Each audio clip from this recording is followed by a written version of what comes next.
हाँ बच्चों, आज हम लोग स्टार्ट करेंगे 9th स्टैंडर्ड का चैप्टर नंबर 6 फाइनेंशियल प्लानिंग।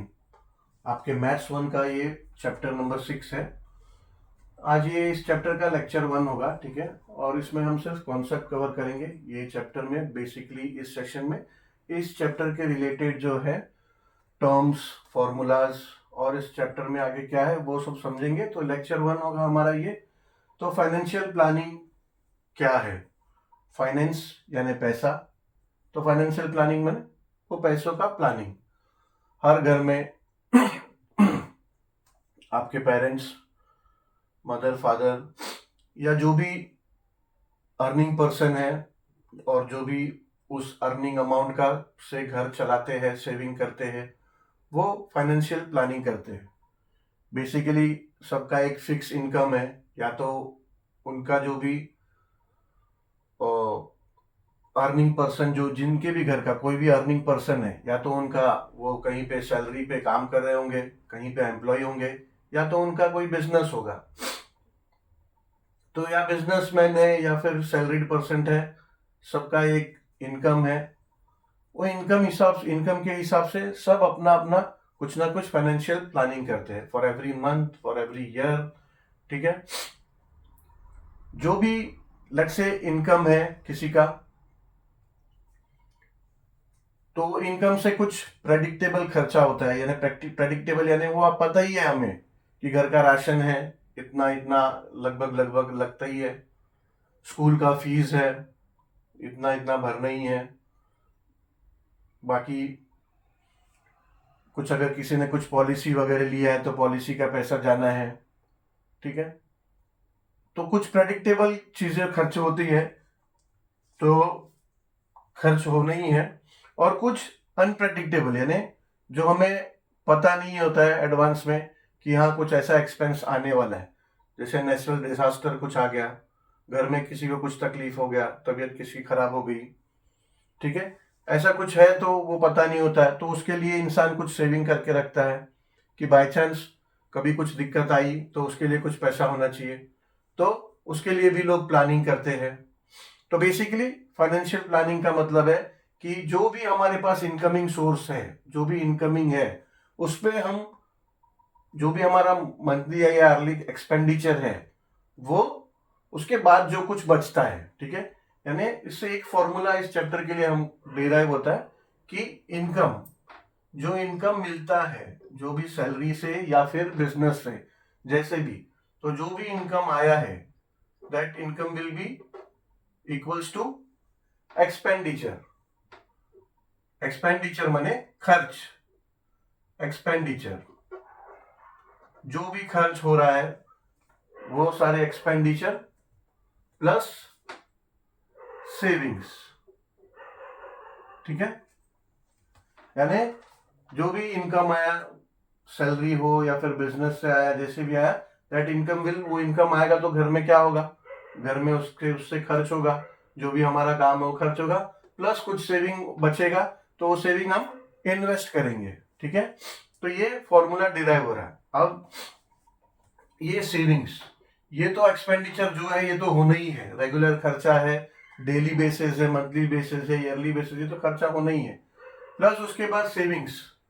तो सेविंग्स क्या है? सेविंग्स हम प्लान करते हैं एडवांस में कोई चीज के लिए। अगर हमें कुछ काम है तो उसके लिए सेविंग्स करते हैं। फ्यूचर में सबका अपना अपना प्लान होता है। बच्चों की हायर एजुकेशन, बच्चों का जो प्रेजेंट एजुकेशन चल रहा है उसके लिए भी कुछ आगे पीछे खर्च हो रहा है, ठीक है। बच्चे बड़े हो जाते हैं, उनका शादी, पर्सन जो अर्निंग पर्सन है वो रिटायरमेंट, वो रिटायर होगा तो उसके रिटायर होने के बाद तो उसके लिए कुछ है ना, एडवांस प्लानिंग करके रखते हैं सब, कि ऐसे सिचुएशन में कुछ हमारे पास एक्स वाई जेड हमारे पास पैसा पड़ा हो। तो उसके लिए अलग अलग टाइप का इन्वेस्टमेंट है। कोई अपने सेविंग अकाउंट में ही रखता है, कोई उस सेविंग अकाउंट में से वो पैसा है तो उसको एफडीज कर देते हैं बैंक में, कोई पोस्ट ऑफिस में कर देता है, पोस्ट ऑफिस में भी एफडीज कर देता है, या फिर एक फिक्स पीरियड के लिए वो पैसा रख देता है, या फिर कोई शेयर मार्केट्स में शेयर खरीद लेते हैं लोग, इन्वेस्टमेंट पर्पस। कोई प्रॉपर्टी खरीद लेता है, अगर बहुत ज्यादा पैसा सेविंग में पड़ा हुआ है तो लेट्स से प्रॉपर्टी खरीद लेते हैं, वो इन्वेस्टमेंट हो गया, ठीक है। तो इन्वेस्टमेंट यानी अभी जैसे प्रॉपर्टी है, प्रॉपर्टी आज लिया, समझो फॉर एग्जांपल 1 लाख रुपए में कोई भी प्रॉपर्टी लिया, ऑब्वियसली 1 लाख रुपए में आज की तारीख में कोई प्रॉपर्टी आ नहीं रही है, बट कुछ सालों बाद ये कुछ ना कुछ बढ़ेगा ही, ठीक है। तो इन्वेस्टमेंट है, एक बड़ा इन्वेस्टमेंट है, कल को कुछ ना कुछ देगा, तो ये सोच के, और फिर बाद में उस पैसे से कुछ भी काम आ सकता है, जो भी हमारा कुछ भी काम आगे होगा तो क्या कर सकते हैं, वो प्रॉपर्टी बेच के भी वो पैसा, तो ये एक इन्वेस्टमेंट का एक एक ये मीडिया है कि वहां भी लोग उस तरह से प्रॉपर्टी में भी पैसा इन्वेस्ट करते हैं। तो इन्वेस्टमेंट हो गया। इन्वेस्टमेंट में फिर शेयर मार्केट है, म्यूचुअल फंड्स है, कहीं कहीं यानी कि लोगों को लगता है कि जैसा रेट ऑफ इन्फ्लेशन है, आज जो मनी वैल्यू है, आज की जो 1 रुपए की वैल्यू है, कल वो वैल्यू बढ़ जाता है ना, चीजें महंगी महंगी हो जाती है।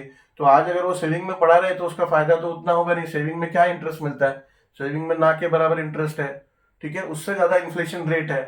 तो लोग सोचते हैं कि हमें हमारा जो भी पैसा सेव करे तो उसको कहीं इन्वेस्ट कर दे, तो हमें इन्फ्लेशन के हिसाब से हमें हमारा वो पैसे का वो वैल्यू भी बढ़ जाएगा, तो लोग वो हिसाब से इन्वेस्ट भी करते हैं।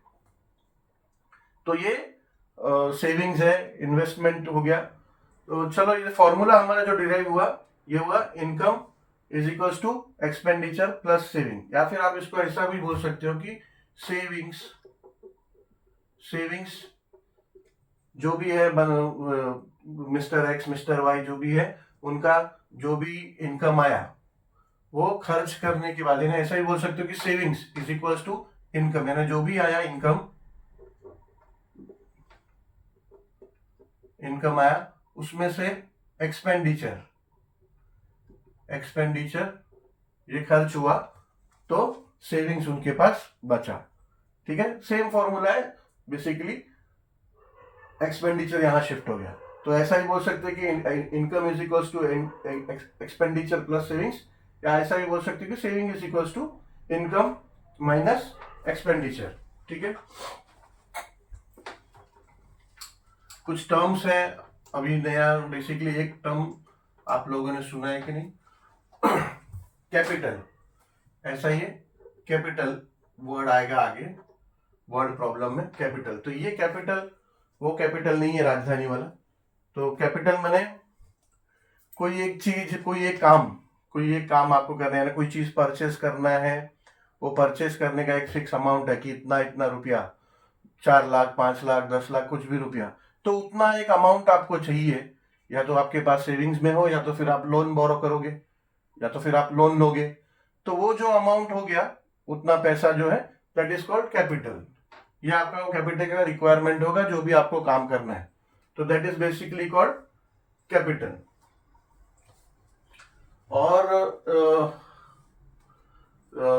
वर्ड प्रॉब्लम्स में आपको इंटरेस्ट फाइंड करना है, ठीक है। तो सिंपल इंटरेस्ट, कंपाउंड इंटरेस्ट, ये सब फॉर्मूला हम लोगों ने 7th स्टैंडर्ड में किया है। लेट्स से सिंपल इंटरेस्ट है तो इंटरेस्ट का फॉर्मूला है principal into rate of interest into number of years divide by 100, ठीक है। ये इंटरेस्ट का फॉर्मूला है for the simple interest, for calculating simple interest. ये सिंपल इंटरेस्ट कैलकुलेट करना हो तो फॉर्मूला है। एंड लेट्स से अगर कंपाउंड इंटरेस्ट फाइंड करना है, तो कंपाउंड इंटरेस्ट के लिए फॉर्मूला है अमाउंट माइनस प्रिंसिपल, ठीक है, कंपाउंड इंटरेस्ट।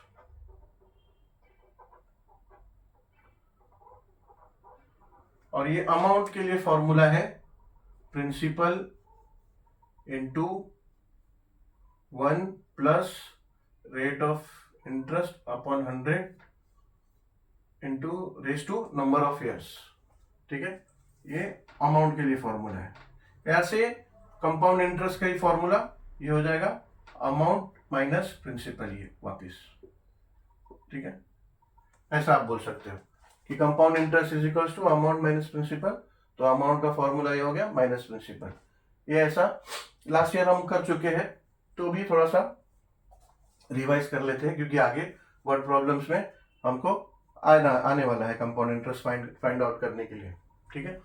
अब सिंपल इंटरेस्ट और कंपाउंड इंटरेस्ट दोनों में अंतर क्यों है, क्योंकि लाइक से अगर क्लॉजेस है, दो अलग अलग क्लॉजेस है। लाइक से इफ यू आपने अगर सिंपल इंटरेस्ट के क्लॉज पे अगर लोन लिया है या फिर पैसा डिपॉजिट किया तो एक fixed amount of simple interest मिलेगा। यानी लेट्स से अगर 10% है पर एनम, यानी पर ईयर के लिए अगर है, तो अगर 1000 रुपीज आपने रखा तो वो 10% के हिसाब से मिलता है। सिंपल इंटरेस्ट में क्या होता है, चलो एक एग्जांपल देख लेते हैं। तो फॉर्मूला अलग क्यों है वो आपको समझ में आएगा, और फॉर्मूला कंपाउंड इंटरेस्ट का इतना बड़ा क्यों है। एक्चुअली अगर आपको टाइम मिलेगा तो 10-15 मिनट का एक वीडियो है, ठीक है, 8th स्टैंडर्ड का कंपाउंड इंटरेस्ट चैप्टर ही है वो पूरा। तो उसका सिर्फ अगर कॉन्सेप्ट भी जाके आप लोग देखोगे तो फंडामेंट्स आप लोगों को क्लियर हो जाएगा। और अगर 8th स्टैंडर्ड में अच्छे से किया है, अगर आपको याद है तो कोई दिक्कत ही नहीं है, ठीक है। फिर भी अगर मैं तो राय दूंगा कि एक बार जाके मेरे ही इसी चैनल पे आप कंपाउंड इंटरेस्ट का कॉन्सेप्ट का जो वीडियो है एक बार देख लो, 15-20 मिनट का वो वीडियो है, उसमें ज्यादा क्लियर हो जाएगा। फिर भी यहाँ क्लियर करने की कोशिश करता हूँ, ठीक है। अब नाउ अगर समझो सिंपल इंटरेस्ट में अगर लिया है तो उसमें कैसा होता है, समझो कि 1000 रुपीज लिया है, तो 1000 रुपीज अगर लिया है तो लेट्स से 10% अगर रेट ऑफ इंटरेस्ट था, प्रिंसिपल था 1000 रुपीज, रेट ऑफ इंटरेस्ट 10% था, लेट्स से 2 इयर्स, यानी नंबर ऑफ इयर्स अगर 2 इयर्स था, 2 इयर्स था, तो उनको 2 साल बाद कितना पैसा भरना है, ठीक है। तो ये 1000 रुपीज। अब इसका सिंपल इंटरेस्ट का फॉर्मूला है और principal into rate of interest into number upon 100, ठीक है, is equal to 1000 into rate of interest क्या है 10 इंटू नंबर ऑफ ईयर्स क्या है 2 अपॉन 100, ठीक है। ये एक जीरो कट गया, एक जीरो कट गया, एक जीरो कट गया, एक जीरो कट गया, इज इक्वल टू 100 इंटू 2 यानी 200, यानी 2 इयर्स के बाद उनको रीपेमेंट कितना करना है, 200 रुपीज रीपेमेंट देना है, प्लस ये तो सिर्फ इंटरेस्ट अमाउंट है, ये तो सिर्फ 200 इंटरेस्ट अमाउंट है, प्लस जो प्रिंसिपल अमाउंट है ना 1200, यानी उनको रिफंडेबल अमाउंट उनको जो है लोन क्लोज करने के लिए देना होगा, प्रिंसिपल प्लस जो इंटरेस्ट आया इज इक्वल टू 1200,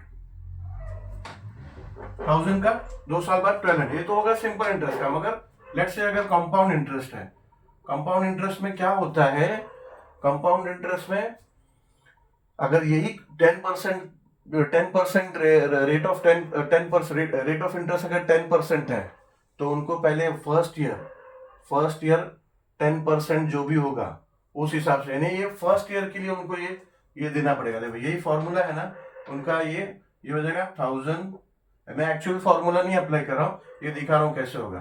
ये 1000 इंटू 10, ये नंबर ऑफ ईयर्स जो 2 लिया था वो ये 1 ईयर होगा, बिकॉज ये फर्स्ट ईयर के लिए उसमें अलग काउंटिंग होगा, ये हो जाएगा 100। फिर से बोलता हूँ ये कंपाउंड इंटरेस्ट का फॉर्मूला नहीं है, मैं आपको बस ऐसे ही एक्सप्लेन कर रहा हूँ कि कंपाउंड इंटरेस्ट में क्या होता है। ये 0, ये हो जाएगा 100 इंटू, तो ये 100 रुपीज ये हो जाएगा, प्लस जो प्रिंसिपल अमाउंट है, यानी प्रिंसिपल अमाउंट कितना है 1000, ठीक है। यहाँ नहीं लिखता हूँ कंफ्यूजन हो जाएगा फिर, चलो। तो ये प्रिंसिपल प्लस इंटरेस्ट, यानी प्रिंसिपल कितना है 1000 प्लस 100, ठीक है, तो ये हो जाएगा 1100, यानी फर्स्ट ईयर तो इनका 1100 हो जाएगा, ये फॉर फर्स्ट ईयर है, ठीक है। बट जैसे ही सेकेंड ईयर शुरू होगा, सेकेंड ईयर में उनका प्रिंसिपल अमाउंट चेंज हो जाएगा, उनका अमाउंट चेंज हो जाएगा। अब उनको ये 1100 पे उनको 10% लगेगा इंटू 1 अपॉन 100, ठीक है। तो नेक्स्ट ईयर ऐसा हो जाएगा, तो ये हो जाएगा 0 0 0, 110 इंटू 1 हो जाएगा 110, यानी सेकेंड ईयर में कैसा हो जाएगा 110 प्लस प्रिंसिपल, तो ये हो जाएगा 1000 प्लस 110 इज इक्वल्स टू 1110 1110, यानी उनका ये पहले 100 रुपीज पहले महीने का, ये पहले साल का 100 रुपीज इंटरेस्ट और दूसरे साल का 110 रुपीज इंटरेस्ट, ठीक है। यानी उनको टोटल इस केस में 2 साल का सिर्फ 200 रुपीज पे किया था, पर इस केस में 210 यानी 210 रुपीज पे करना पड़ रहा है, ठीक है। तो ऐसा कंपाउंड इंटरेस्ट में हर साल जैसा 1 साल का इंटरेस्ट पेमेंट नहीं हुआ, ठीक है, 3 साल के ऊपर लिया, अगर आपने 1 साल में क्लोज कर दिया, अगर 2 साल 3 साल के लिए लिया, 1 साल तो सिंपल इंटरेस्ट ही लगा उसमें, मगर 1 साल में क्लोज लोन नहीं हुआ तो फिर सेकेंड ईयर में वो कंपाउंड इंटरेस्ट में कन्वर्ट हो जाता है, यानी जितना भी अमाउंट बन रहा है वो पूरा वापस से प्रिंसिपल में चेंज हो जाता है, यानी कि वो इंटरेस्ट के पैसे को भी इंटरेस्ट लगना शुरू हो जाता है, ठीक है। इसीलिए उसका फॉर्मूला जो है कि अलग है, सिंपल इंटरेस्ट की तरह नहीं है, उसका फॉर्मूला इसीलिए अलग है, ठीक है। इसलिए वो टॉपिक ही अलग है और उसका फॉर्मूला भी अलग है। तो कंपाउंड इंटरेस्ट पे भी हमारा इसके जो फर्स्ट एक्सरसाइज है 6.1 प्रैक्टिस सेट, उसमें क्वेश्चंस है, ठीक है। तो आप लोगों को ये दोनों फॉर्मूला समझ में आया, यानी income is equals to expenditure plus saving और saving is equals to income minus expenditure, expenditure है ये एक्स यहाँ पर है एक्सपेंडिचर, और जो कंपाउंड इंटरेस्ट है और उसके बेस पे हमारा प्रैक्टिस सेट नंबर 6.1 पे क्वेश्चंस है, वर्ड प्रॉब्लम्स है, तो वो भी हमने डिस्कस किया। बाकी इसमें कॉन्सेप्ट वाइज फॉर एक्सरसाइज यानी प्रैक्टिस सेट नंबर 6.1 इतना ही है, क्योंकि इतने ही जो बात हमने किया इसी के ऊपर वर्ड प्रॉब्लम्स है। ऑब्वियसली अगर यहाँ पे अगर हम लोग बाकी का जो है आगे बहुत है, इसमें आगे तो काफी चीजें हैं इसमें टॉपिक में, आगे चल के टैक्सेशन वगैरह भी है, टैक्स स्ट्रक्चर, टैक्स कैसा है, and computation of income after deduction of tax, तो वो सब भी है। तो अगर हम लोग यहाँ पे वो सब कवर करेंगे बाद में एग्जॉस्ट हो जाएंगे, वो ध्यान में नहीं रहेगा। Obviously we will have a second concept lecture for concept for next exercise after completing practice set number 6.1. So let us finish 6.1 first and then we'll go ahead for the concept required for 6.2 after completing practice set number 6.1, ठीक है। तो इस video में इतना ही, ये lecture first will cover the practice set number 6.1 का जो भी वर्ड प्रॉब्लम्स है will cover in the next lecture.